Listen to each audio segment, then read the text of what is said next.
नमस्कार, market today में आप सभी का स्वागत है। और लगातार भारतीय बाजारों में जो तेजी का रुख है वो बना हुआ है। छठा दिन जबकि भारतीय बाजार तेजी के साथ ही बंद हुआ और एक बार फिर से नए रिकॉर्ड ऊंचाई पर मार्केट्स क्लोज होते हुए दिखाई पड़े।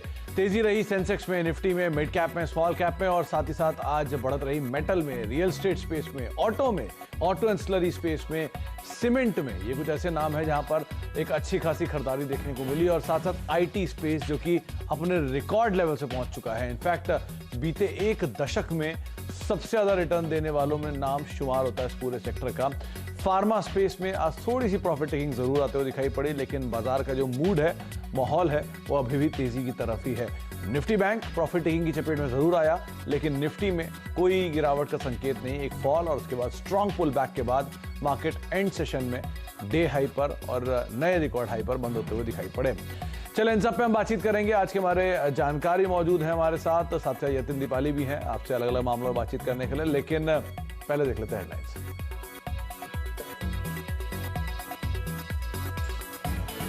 लगातार छठे दिन की तेजी में निफ्टी ने हासिल की नई ऊंचाई। 14,000 से सिर्फ 18 अंक पीछे टिका। Bajaj finance, UltraTech cement, HDFC bank ने भरा जोश। निफ्टी बैंक भी दिन के निचले स्तरों से सुधरकर फ्लैट पर। होनी को अनहोनी कर दे, अनहोनी को होनी। एक जगह पे जमा हो तीनों, अमर, अकबर, एंथनी। हमें लगता है कि एफपीआई का फ्लो चालू रहेगा। बाजार में बुल का दम आगे भी रहेगा जारी। कोटा के एएमसी के नीलेश शाह बोले, पीएसयू और हाउसिंग सेक्टर से जुड़ी कंपनियों में है मौके। बजट में सरकार को टैक्स ना बढ़ाने का दिया सुझाव। दिसंबर बिक्री शानदार रहने के अनुमान से ऑटो शेयर भागे। मारुति की बिक्री 16% बढ़ने की उम्मीद, तो वहीं एम&एम की ट्रैक्टर बिक्री भी 25% ज्यादा रहने का अनुमान। बजाज ऑटो के ईडी राकेश शर्मा ने सीएनबीसी आवास एक्सक्लूसिव बातचीत में एक्सपोर्ट में रिकवरी की जताई उम्मीद। मेटल ने बाकी सभी सेक्टर्स को किया आउट परफॉर्म। इंडेक्स इस महीने 10% से ज्यादा हुआ मजबूत। आज 8% चढ़ा सेल, तो वहीं वेल्सपन, जेएसपीएल, एनएमडीसी और टाटा स्टील में देखी 2 से 4% की तेजी। 3 से 5% के उछाल के साथ UltraTech cement, Shree cement, Grasim रहे निफ्टी के टॉप गेनर्स। ब्रोकरेजेस के मुताबिक कंपनियों के वॉल्यूम में दिख रहा है रिकवरी। रूरल डिमांड भी बढ़ी। पारादीप पोर्ट पर 3,000 करोड़ रुपए के प्रोजेक्ट के लिए कैबिनेट की मंजूरी से ड्रेजिंग को 12% और शिपिंग कॉर्पोरेशन 4.5% चढ़ा। वहीं एथेनॉल उत्पादन पर सब्सिडी का दायरा बढ़ा। अनाज से इथेनॉल बनाने वालों को फायदा। खबर से इंडिया ग्लाइकोल 8% दौड़ा। सीएनबीसी आवास की खबर पर लगा मोहर।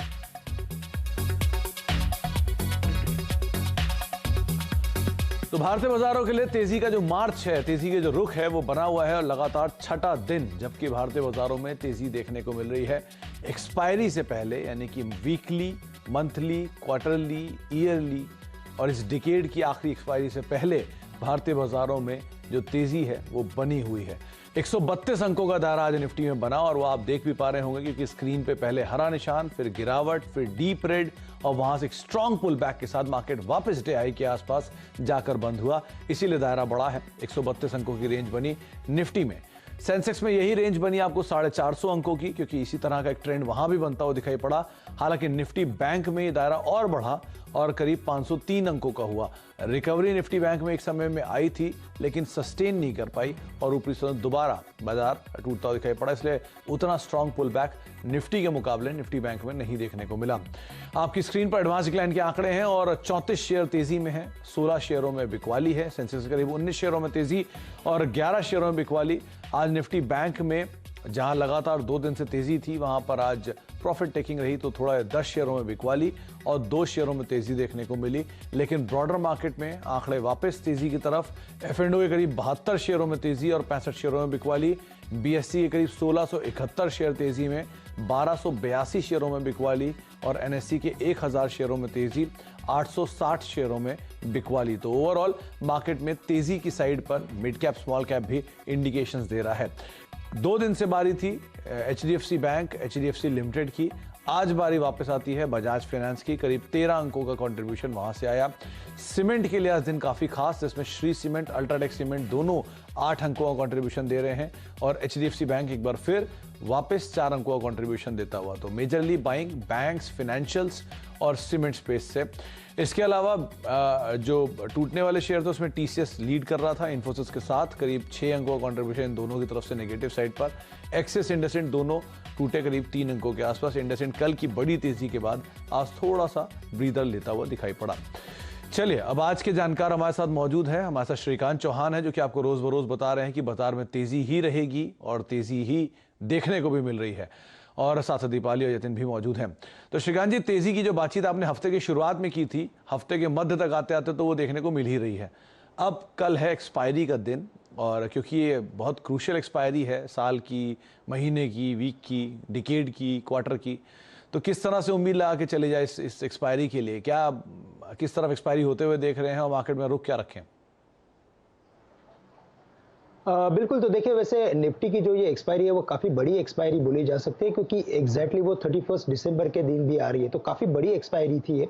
और अगर आप देखेंगे तो इसमें हमने काफ़ी अच्छा एक सेक्टोरल पार्टिसिपेशन मार्केट में देखा, और इसी वजह से मुझे लगता है कि कई बार मार्केट में करेक्शंस इंट्राडे में आए और कई बार मार्केट रिकवर हुआ। अगर आज के दिन में भी अगर आप देखेंगे तो बैंक निफ्टी दोनों करेक्ट हुए थे। सबसे पहल की बैंक निफ्टी ने मार्केट को ऊपर किया और फिर बाद में वापस सीमेंट स्टॉक्स ने अच्छी खासी जान भर दी मार्केट में। और हम वही बात कर रहे थे कि फाइनेंशियल्स और कमोडिटीज, इनमें सबसे बड़ी बाइंग आ सकती है, क्योंकि ये जो स्टिमुलस आते हैं मार्केट में वो ऑलवेज फाइनेंशियल्स और मेटल कंपनीज या कमोडिटीज को काफी बड़ा सपोर्ट करते हैं। साथ ही साथ अगर आप देखें तो डोमेस्टिक फ्लोज भी काफी स्ट्रांग है। तो ओवरऑल मुझे लगता है कि कल के दिन में वापस थोड़ी सी हमें एक वॉलेटिलिटी डेफिनेटली देखने को मिलेगी, मार्केट थोड़ा ऊपर नीचे देखने को मिलेगा, लेकिन जो भी करेक्शन आए मुझे लगता है कि उसमें बाय करके चले, क्योंकि मार्केट का जो बेस है वो शिफ्ट होते जा रहा है। पहले 13,600 था, 13,700 हुआ, अभी 13,800 850 के बीच में सपोर्ट आ चुका है। तो अगर कोई भी करेक्शन अगर कल के दिन में अगर 13,900 तक का अगर देखने मिले तो मुझे लगता है कि बाय करके चले, 13,800 का स्टॉप लॉस रखे। और मुझे लगता है कि जैसे आज के दिन में मार्केट ने 14,000 के काफी नजदीक जाके एक पॉज लिया था, मुझे लगता है शायद कल के दिन में हम 14,100 14,200 के भी लेवल्स देख सकते हैं। तो काफी अच्छी एक्सपायरी हो सकती है। और मुझे लगता है कि जैसे मेटल्स ने सपोर्ट किया है आज के दिन में, कमोडिटीज ने सपोर्ट किया है, अभी इसके बाद मुझे लगता है कि अगर बड़ा सपोर्ट अगर आ सकता है तो वो फाइनेंशियल से आ सकता है। और इसी वजह से मुझे लगता है कि बैंक निफ्टी में भी एक लॉन्ग की पोजीशंस बना सकते हैं। 31,900 से लेकर 32,000 के टारगेट्स समझ में आ रहे हैं, और यहाँ पे हमें जो स्टॉप लॉस रखना है वो रखना है तकरीबन 30,900 का। तो तेजी का रुख बना रहेगा। श्रीकांत का ऐसा मानना है कि शायद कल 14,000 के बाद या पार या फिर आसपास शुरुआत होते हुए दिखाई पड़े। वैसे ही बहुत दूर हम वहां से हैं नहीं, तो 14,000 के पार शुरुआत होती है तो 14,150 या 14,200 तक की चाल देखने को मिलेगी। लेकिन वोलेटाइल सेशन रहेगा, इसलिए 13,800 का स्टॉप लॉस मेंटेन करें। निफ्टी बैंक के लिए 32,000 के टारगेट से 30,900 का एक स्टॉप लॉस यहां पर आप मेंटेन कर सकते हैं। अच्छा श्रीकांत, आपने मेटल में तेजी की बातचीत की थी, तो टारगेट हिट होते हुए दिखाई पड़े, आज जोरदार तेजी भी रही। आपने बैंक्स में तेजी की बातचीत की तो वहां पर भी ऑलमोस्ट टारगेट हिट होते हुए दिखाई पड़े। अब आप कौन से शेयर चुन के लाए जिन पर कल नजर रखी जाएगी? देखिए, जैसे आपने शुरुआत में बताया था कि आज सीमेंट स्टॉक्स के लिए एक खास दिन था और एक काफी स्पेशल डे था, क्योंकि काफी सारे स्टॉक्स काफी अच्छे लेवल्स पे जाके बंद हुए। मुझे लगता है कि ओवरऑल जो फॉर्मेशन है वो इंडिकेट करता है कि अंबुजा सीमेंट हम करंट लेवल से लॉन्ग करके चल सकते हैं, क्योंकि यहाँ पे अगर आप देखें तो एक अच्छे करेक्शन के बाद की रिकवरी देखने मिल रही है।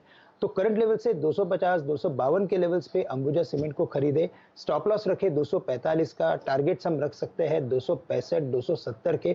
काफी अच्छा खासा एक लिक्विड स्टॉक है, तो इसमें काफी अच्छी एक बाइंग की स्ट्रैटेजी बन सकती है। साथ ही साथ मुझे लगता है कि जैसे फाइनेंशियल्स का अगर सपोर्ट मिल सकता है एक्सपायरी के दिन पे, तो हमें स्टेट बैंक के ऊपर ध्यान रखना है, क्योंकि अगर आप देखें तो पिछले कई दिनों में जब भी मार्केट ने फाइनेंशियल्स के साथ अगर तेजी की है तो पीएसयू बैंक्स ने आउट परफॉर्म किया है।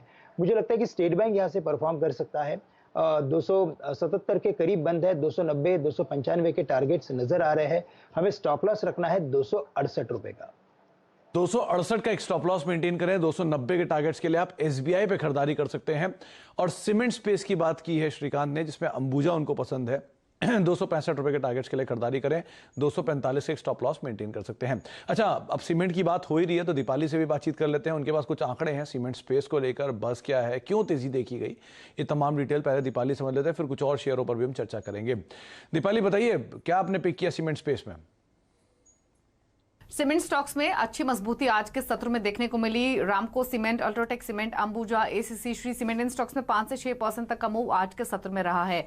दरअसल कल ही इनफैक्ट फिच रेटिंग्स की एक रिपोर्ट आई थी जो कि बहुत इंटरेस्टिंग है, और फिच रेटिंग्स का मानना यह है कि ये पूरा सेक्टर रीरेट कर रहा है कई कारण की वजह से। सबसे पहली चीज तो ये कि जो फर्स्ट हाफ रहा है फाइनेंशियल ईयर का, उसमें कंपनीज के जो मार्जिन है वो बहुत स्ट्रांग रहे हैं, और इसीलिए जो ओवरऑल फाइनेंशियल प्रोफाइल है सीमेंट कंपनीज का, उसको लेकर रिस्क अब बहुत कम हो गया है। डिस्पाइट लोअर वॉल्यूम्स, अब फाइनेंशियल प्रोफाइल्स को लेकर जो रिस्क है वो बहुत ही लिमिटेड है। डिमांड स्ट्रांग है, रिटेल सेगमेंट में जो डिमांड है वो रूरल सेगमेंट से ज्यादा आ रही है। इसके अलावा इंस्टीट्यूशनल डिमांड जो है वो गवर्नमेंट स्पेंडिंग की वजह से काफी एनहांस हुई है, और इसी कारण के पीछे की वजह से जो सीमेंट प्राइसेस हैं वो भी तेजी की तरफ ही रहे हैं। और उनका मानना ये भी है कि जो यूटिलाइजेशन लेवल है वो भी हायर साइड पर है सीमेंट कंपनीज के, इसीलिए पॉसिबिलिटी ये है कि जो सीमेंट प्राइसेस हैं वो ऊपर की तरफ ही बने रहें, और आगे भी एक्सपेक्टेशंस ये हैं कि वॉल्यूम्स में काफी स्ट्रांग रिकवरी सीमेंट कंपनीज के देखने को मिलेगी। इसीलिए फिच रेटिंग्स ही नहीं, हाल फिलहाल में आईसीआईसीआई डायरेक्ट की भी रिपोर्ट आई थी, उनका भी मानना यही है कि ये पूरा सेक्टर यहां से फर्दर रीरेट हो सकता है, और सेंटिमेंट्स इस पूरे स्पेस में काफी तेजी से सुधरे हैं।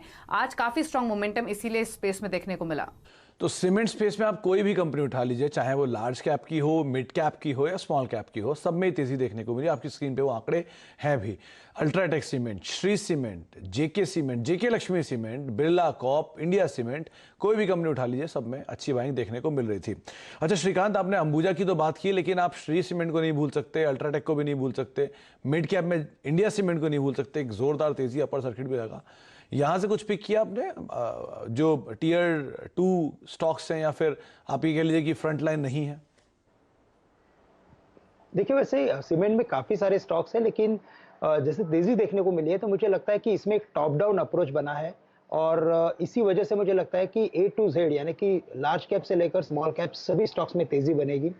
2 स्टॉक्स के ऊपर मैं बात करना चाहूंगा। एक तो है अल्ट्राटेक सीमेंट, जहां पे इसने काफी बड़े 3 या 4 साल के कंसोलिडेशन को उसने ब्रेक किया है, तो मुझे लगता है कि शायद शॉर्ट टर्म में 5500 के करीब रुकते हुए नजर आएगा। लेकिन सुमित, मुझे लगता है कि ये स्टॉक 6500 के लिए तैयार हो चुका है, और आने वाले कुछ हफ्तों में, महीनों में, इट विल टेक टाइम। ऐसा नहीं कि अभी कल के कल हो जाए, लेकिन ये मुझे लगता है कि कुछ हफ्तों में शायद ये स्टॉक 6500 के लेवल्स को छू सकता है। और साथ ही साथ अगर स्मॉल कैप में अगर जाना है तो वहां पे मुझे लगता है कि ओरिएंट सीमेंट पे हमें ध्यान रखना है, क्योंकि अगर इसके ओवरऑल फंडामेंटल्स की बात करें तो नो डाउट कि वो तो काफी अच्छे हैं, लेकिन टेक्निकल्स भी काफी सुधर के आए हैं, और मुझे लगता है कि ये स्टॉक कम से कम 110 या 115 के लेवल्स दिखा सकता है। तो काफी अच्छी एक अपसाइड उभर के आ रही है small cap, mid cap as well as large cap companies में सीमेंट के। तो अल्ट्राटेक लार्ज कैप के लिए अगर आप मध्यम अवधि में देख रहे हैं तो भी तेज है, और तेज लंबी अवधि में तो 6,500 तक की चाल भी देखने को मिल सकती है। और रैमको सीमेंट फंडामेंटल के साथ साथ टेक्निकल्स भी सुधर रहे हैं, आप उस लिहाज से इस पर नजर रखें। अच्छा श्रीकांत, मेटल स्पेस पे आपने पहले भी खरीदारी की बात की थी, तेजी देखने को भी मिली, और आज सेल एक अच्छी खासी तेजी के साथ F&O का टॉप गेनर बना, और मिड कैप में भी इसका नाम सबसे ऊपर शुमार था। यहाँ पे क्या किया जाए? देखिए, यहाँ पे अगर देखा जाए तो जो वॉल्यूम्स इसमें बने हैं और जो इसमें प्राइस पैटर्न बना है, मुझे लगता है कि एक बार ये 70 के करीब रुक सकता है। लेकिन जैसे कि ये F&O सेगमेंट में अगर आप देखें तो ये बैंड लिस्ट में चल रहा है, बैन हो चुका है इसके लिए F&O।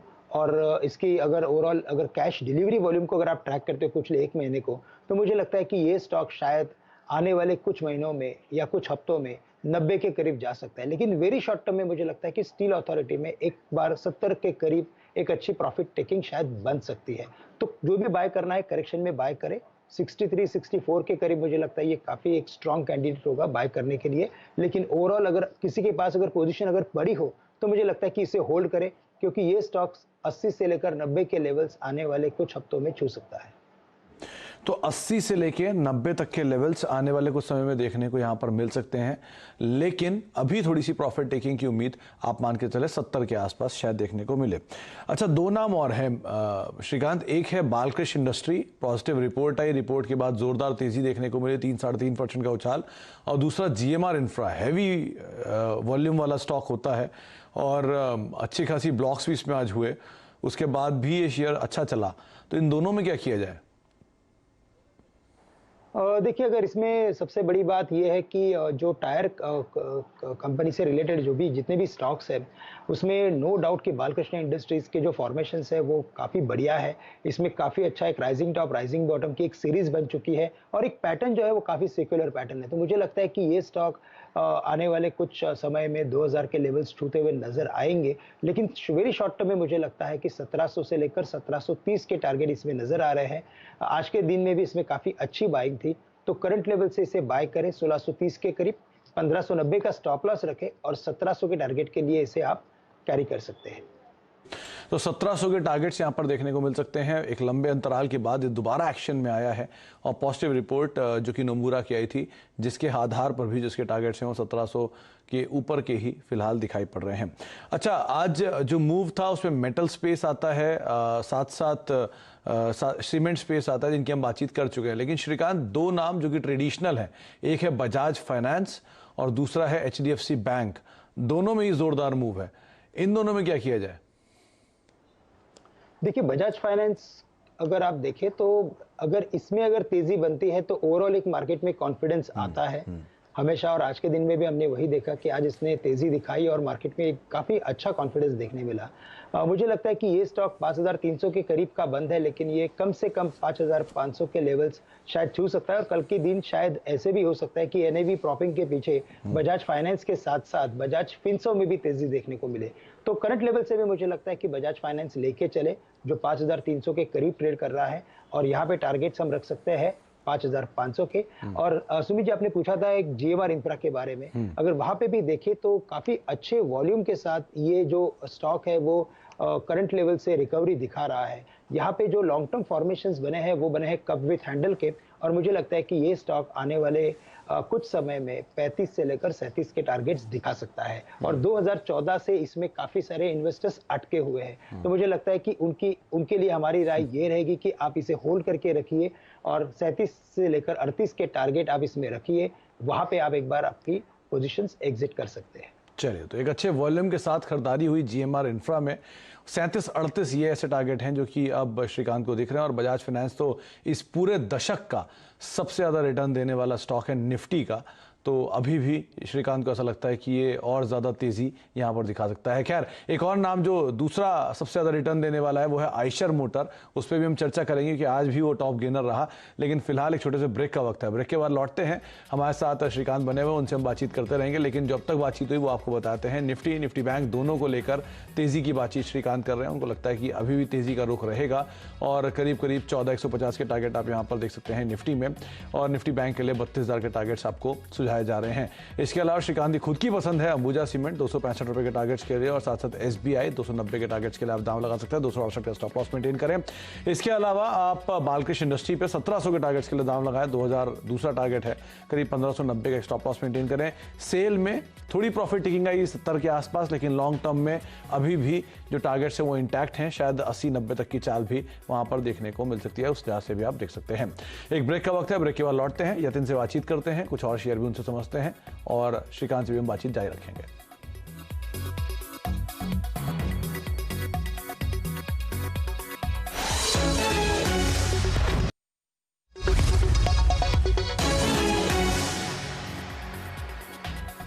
अब देख रहे हैं मार्केट्स टुडे। हमारे साथ आज के जानकार श्रीकांत चौहान मौजूद है, साथ साथ दीपाली और यतिन भी मौजूद है। और यतिन ने कल आपको बताया था कि आइशर मोटर में तेजी देखने को मिल सकती है, ऐसा डीलर्स रूम के बज़ में है, और आज आइशर निफ्टी के टॉप गेनर्स में शुमार भी हुआ।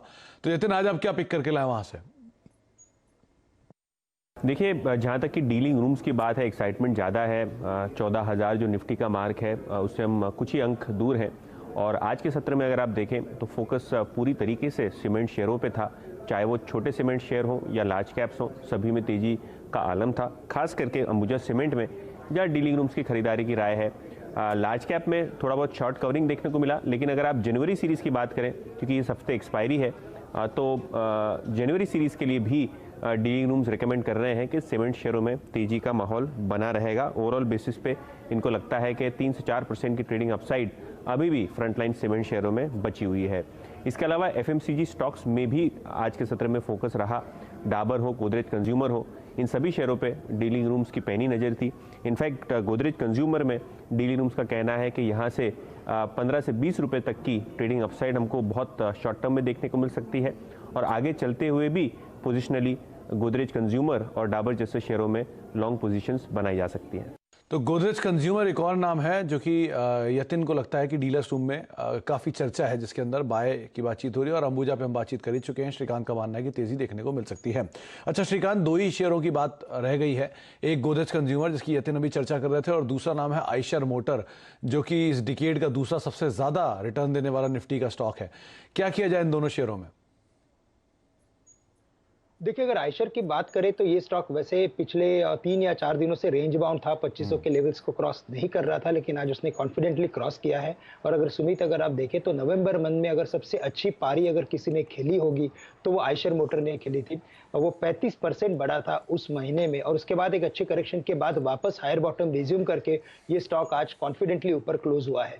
तो मुझे लगता है कि आने वाले दिनों में 2700 के टारगेट्स आप पकड़ के चलिए, करंट लेवल से इसे बाय कीजिए और 2450 का एक स्टॉप लॉस बना सकते हैं। साथ ही साथ मुझे लगता है कि अगर गोदरेज कंज्यूमर पे अगर ध्यान देना है तो 760 के करीब इसे मल्टीपल एक रेजिस्टेंस है। तकरीबन मार्च 2020 से इस लेवल के ऊपर गया नहीं है, लेकिन जैसे इस लेवल को क्रॉस करेगा फिर मुझे लगता है कि ये 800 के लेवल्स भी छू सकता है। लेकिन जैसे कि ये पिछले 3 या 4 दिन के वॉल्यूम्स है और मोमेंटम है मार्केट में और स्टॉक पे, करंट लेवल से भी इसे बाय किया जा सकता है। यहाँ पे हमें स्टॉप लॉस रखना है 730 रुपए का, 760 और 800, ये दो टारगेट के लिए इसे बाय किया जा सकता है। तो 760 पहला टारगेट है गोदरेज कंज्यूमर के लिए और वो पार होता है तो 800 तक की चाल भी दिखा सकता है ये स्टॉक। और दूसरा नाम जो है आइशर मोटर, तेजी का रुख बना है और वो शायद आगे भी रहेगा। 2700 का टारगेट यहाँ पर श्रीकांत को दिखाई पड़ रहा है। वैसे भी ऑटो सेल्स के नंबर्स अवेटेड हैं तो उसके अकॉर्डिंग भी ये स्टॉक रिएक्ट करता हुआ दिखाई पड़ सकता है। बहुत बहुत शुक्रिया श्रीकांत हमारे साथ मौजूद रहने के लिए, सभी शेयरों पर बाजार पर चर्चा करने के लिए। बहुत बहुत शुक्रिया दीपाली यतिन आपका भी हमारे साथ मौजूद रहने के लिए। फिलहाल मार्केट स्टडी में तो इतना ही, लेकिन कल का दिन बहुत ही क्रूशियल है। साल का आखिरी कारोबारी सत्र भी होगा लेकिन एक्सपायरी भी है, तो उतार चढ़ाव भरा सेशन रहेगा। बायस्ड, बाय ऑन डिप्स रहेगा, लेकिन स्टॉप लॉसेस को स्ट्रिक्टली आप फॉलो करके चलिएगा। इसी नोट के साथ नमस्कार।